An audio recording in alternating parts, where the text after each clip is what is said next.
Okay, so by the way, you saw that last little slide there said that they voted in 2013. If I remember correctly, the voters in Pasadena approved that plan, and a lawsuit was filed. Again, now that you don't have pre-clearance, the remedy is if you believe you've been discriminated against after the fact, you go file a lawsuit. So a lawsuit was filed, and that was tied up in court for a number of years. And I think just like maybe 2019 or 2020, just like a year or two ago, that case was finally settled.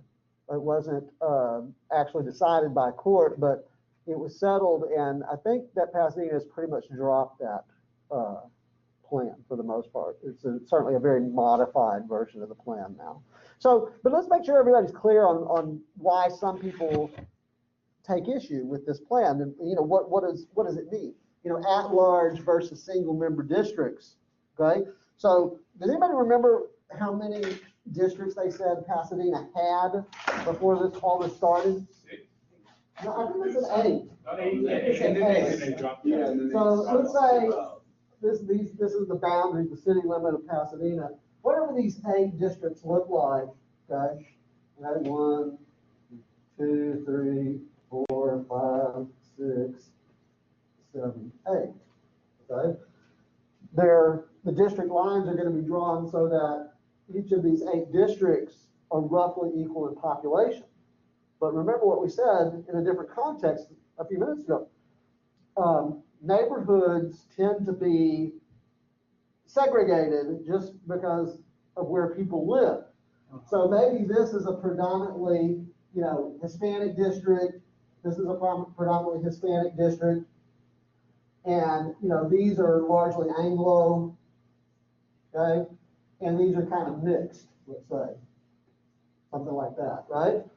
They're going to go from 8 to 6. Okay, so they're going to eliminate these and sort of redraw the district lines. Why might Latinos complain about that? It's going to be harder for Latinos now to get Latinos elected to the Pasadena City Council. Because less Hispanic people vote more white. That is a big part of the issue, right? That voter turnout patterns are such that it's going to be very, very difficult for Latino candidates to get elected to these at-large positions. Okay, so that's why some people argue that this is discriminatory. It tends to dilute the influence of racial and ethnic minority groups when you have at-large representation. You heard Ruth Bader Ginsburg there also make that argument, right? She called it a second-generation barrier. What would have been a first-generation barrier? The white primary, poll tax. Those would have been first-generation barriers, right? She's calling at-large representation a second-generation barrier, but it's no less, she believes, no less invidious than the first-generation barriers. It's just more subtle, right?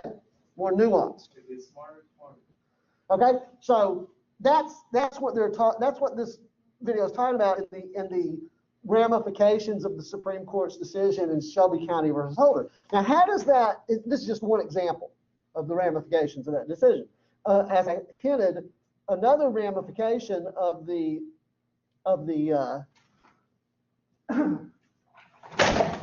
Supreme Court's decision in that case was that many states, including Texas, began passing these voter ID laws. Now, Texas initially passed this law in 2011, okay, before Shelby County. And the Justice Department, so from 2011 to 2013, the Justice Department might have had something to say about Texas's photo ID law, okay? This was during the Obama administration. And the Attorney General of the United States at that time was Eric Holder. You just saw his name in that Shelby County versus Holder case. All right. So what do you think the position of the Obama administration, and particularly Attorney General Eric Holder, might have been on the issue of photo ID laws?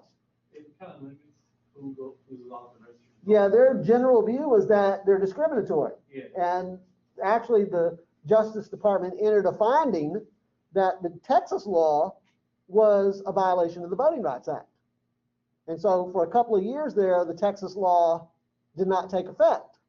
But then you get Shelby County versus Holder, okay, where the Supreme Court strikes down this central clearance provision in the Voting Rights Act, and now states like Texas are free essentially to enact these laws without interference from the Department of Justice, right? Now I want to share, I have several things here. I think I'm going to pick this one here. I think this is a pretty good 7 minutes. We can invest 7 minutes to watch this so that you can get a little bit of a sense of what the arguments are for and against voter ID laws. Were these acts? Were these what? Like, or were these like these discussions of these acts? Were they in the intent of